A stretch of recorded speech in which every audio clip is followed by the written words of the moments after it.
This is my book, The Heroine's Bookshelf. But aren't you excited about it? I am so excited about it. I am a hardcore, lifelong, inveterate, crazy bookworm. And this books, physical books, intellectual reading of books is what dragged me through my life. To turn the lens back on why do I read?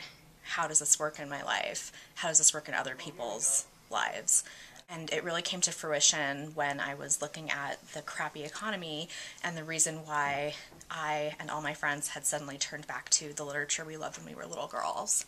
So those conversations really sparked a book about books and the women who wrote them and the heroines they created and kind of what they give us as women, us as readers. How did this help you be your own heroine?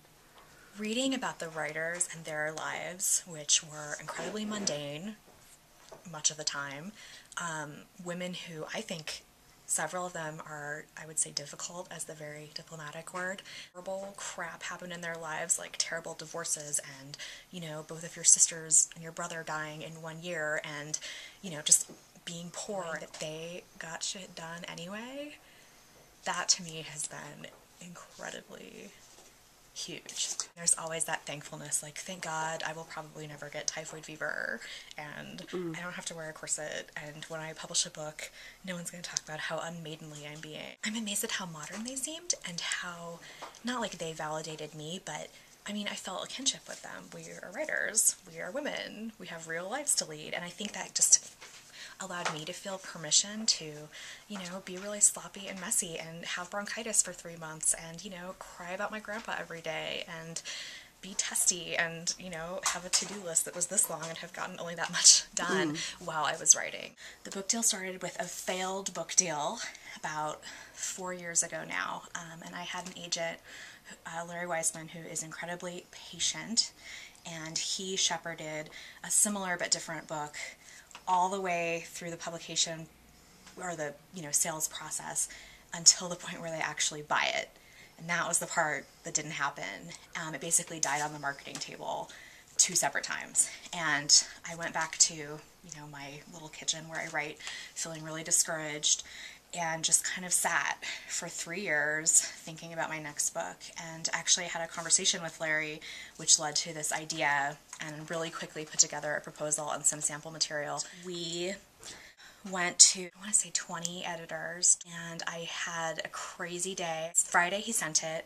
On Monday we scheduled appointments with 9 editors. I talked to 9 editors on Wednesday, and the following Monday I had a book deal. It was crazy. It seems like a really cool moment when you realize that people are taking your book seriously and discussing its future and possibilities. What was that like? It's kind of like going on a bunch of first dates, because you talk to an editor and she says, oh, I really love the concept, but I really think you should make this a book about how you took a road trip to all of these literary sites and found yourself. You know, or, oh, I really love this book, but I hate Jane Austen. I get a real sense for who is this person? Do I want to entrust my book to him or her? What are their thoughts in terms of marketing? Do we just get along and have a relationship? And it's interesting, my editor was the very last person I talked to, the person who ended up buying The Heroine's Bookshelf and editing it, Jeanette Perez. Are you allowed to fall in love with an editor? Because our conversation had just been so right. It was like she got it from the inside out. And it's really weird. I think anyone who writes has had this experience of you share your work and you have someone else talking about it to you, you know, as someone who has read your work, and suddenly there's 2 people talking about the thing that used to be in your head. And it's scholarship, but it's not academic. Well, and that's also so me. I'm the person who almost went and got her PhD and then didn't. You know, like the closet reference librarian who actually isn't. I love it being called my debut, because I really feel like this was my coming out. Like, this was my coming out party, and I'm coming out as who I am. It seems like this is just like my beginning point, and so now I need to figure out, okay, where am I taking this step to? And that's really interesting. I've had to sit down and think, oh wait, what makes me me as a writer?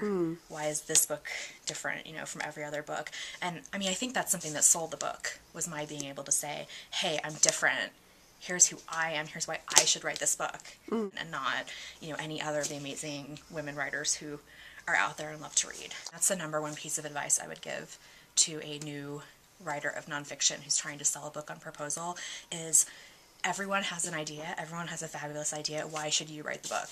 That was the question all those editors were asking when we got on the phone. I mean, not just like, are you a socially inhibited cat lady who can't, interact with other humans, right, who I'm going to be forced to interact with for the next month. Okay, the one thing I could never have anticipated on this whole journey is how freaking fun it is to meet your readers. There are people who are just like me. We're readers, we're savvy, for the most part we're women, and we're having a conversation about books. It's what I love most in the world, so I now have a bunch of new friends who love to talk about books. It's awesome. Laura-Palooza was the first ever fan/academic conference around Laura Ingalls Wilder. It was amazing. I was on a panel called Loving Laura in a Lindsay Lohan World. Every review I get, every tweet someone sends to me, every post on my Facebook, I know that takes time and investment for someone to do. And so I really take that seriously, and I try to reciprocate and to express that as much as starting to Skype with book clubs. It is a trip. It's so cool. It's a really cool group dynamic, and so being let into that, such a privilege. I like to pose with it. I'm very obsessed with the finished copy. It's beautiful. What was it like when you first held it in your hands? Looking at the actual physical, beautiful purple book and the Harper seal on it. That is beautiful. And having this kind of goosebump Laura Ingalls Wilder, Harper Lee, Betty Smith, Harper moment, which I feel like is kind of self-indulgent, but...